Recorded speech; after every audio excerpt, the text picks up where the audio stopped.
under normal circumstances, the Maverick would be talking about jacks or dandy shandy or some other abstract sporting activity. But on a day when Liverpool mauled, pulverized, and embarrassed Manchester United, everything else put on hold.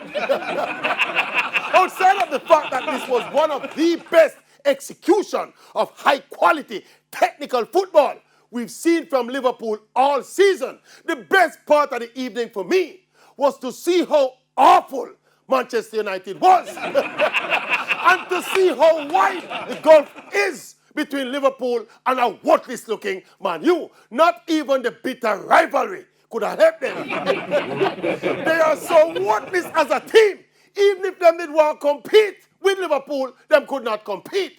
And for sure, Liverpool are still chasing that elusive quadruple. And Man United are fighting relegation.